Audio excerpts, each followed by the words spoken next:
اندھیرا، خاموشی اور ایک پہاڑ کے اندر چھپی ہوئی ایک ایسی حقیقت جو وقت کو بھی چیلنج کر دے۔ کیا واقعی کچھ نوجوان سینکڑوں سال تک سوئے رہے اور جب جاگے تو دنیا بدل چکی تھی؟ یہ کوئی کہانی نہیں، یہ ایک حقیقت ہے، ایسی حقیقت جسے قرآن نے ہمیشہ کے لیے محفوظ کر دیا۔ یہ واقعہ ہے اصحاب کہف کا، چند نوجوانوں کا جنہوں نے سچ کے لیے، ایمان کے لیے سب کچھ چھوڑ دیا۔ یہ صرف ایک قصہ نہیں، یہ ایمان، صبر اور اللہ پر مکمل بھروسے کی مثال ہے۔ یہ واقعہ ہمیں بتایا گیا ہے قرآن مجید کی سورۃ الکہف میں۔ الحمد للہ الذی انزل علی عبدہ الکتاب ولم یجعل لہ عوجا۔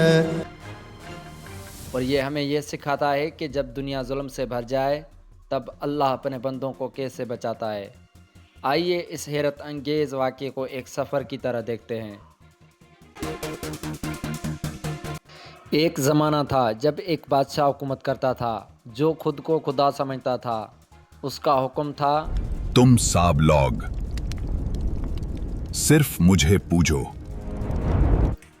شہر کے لوگ خوف کے مارے اس کے آگے جھک چکے تھے، لیکن اسی شہر میں کچھ نوجوان ایسے بھی تھے جن کے دل میں ایک سچ زندہ تھا۔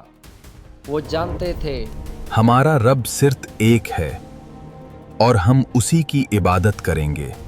یہ نوجوان خاموشی سے ملتے اور ایک دوسرے کو حوصلہ دیتے۔ ہم ان جھوٹے معبودوں کو نہیں مانتے، ہم تو صرف ایک اللہ کی عبادت کرتے ہیں۔ یہ فیصلہ آسان نہیں تھا کیونکہ اس کا مطلب تھا زندگی کا خطرہ۔ وقت گزرتا گیا اور ظلم بڑھتا گیا۔ ایک دن انہوں نے فیصلہ کیا، ہم اس شہر کو چھوڑ دیں گے۔ یہ ایک بہت بڑا قدم تھا، گھر، خاندان، آرام، سب کچھ پیچھے چھوڑنا۔ انہوں نے کہا، ہم اس شہر کو چھوڑ دیں گے،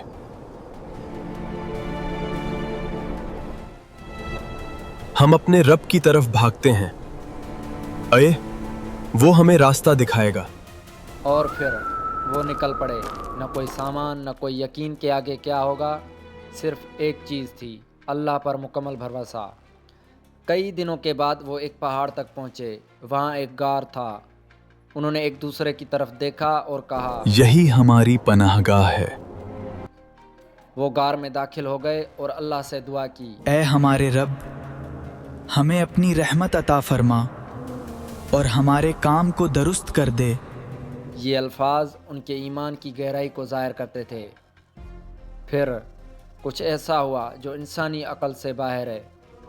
اللہ نے ان پر نیند طاری کر دی۔ دن گزرتے گئے، سال، مہینے، پھر دہائیاں اور پھر صدیوں۔ قرآن بتاتا ہے وہ 300 سال سے زیادہ سوئے رہے۔ اس دوران سورج غار کے کنارے سے گزرتا اور ان کے جسموں کو محفوظ رکھتا۔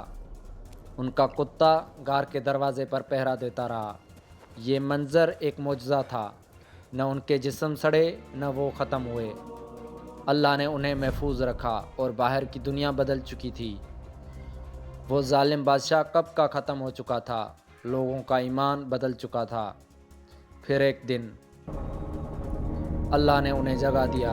انہوں نے آنکھیں کھولی اور ایک دوسرے سے پوچھا، ہم کتنے دیر سوئے رہے؟ ایک دن، شاید ڈھادا دن۔ لیکن حقیقت اس سے کہیں بڑی تھی۔ انہیں بھوک لگی۔ مجھے بھوک لگی ہے، تم میں سے کوئی شہر سے جا کر کھانا لے آئے ہو، احتیاط کرنا، کوئی پہچان نہ لے۔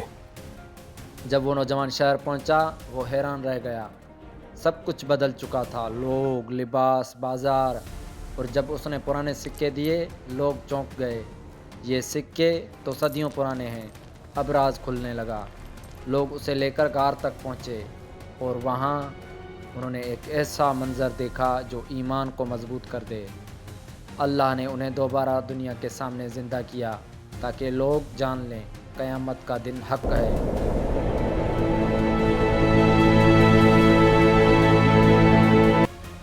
یہ واقعہ ہمیں یہ سکھاتا ہے کہ ایمان صرف زبان کا نہیں ہوتا، یہ قربانی مانگتا ہے۔ اصحاب کہف نے اپنا سب کچھ چھوڑ دیا صرف اللہ کے لیے، اور اللہ نے انہیں ایسا انعام دیا جو تاریخ میں ہمیشہ زندہ رہے گا۔ آج ہم ایک مختلف دنیا میں رہتے ہیں، لیکن آزمائشیں آج بھی ہیں۔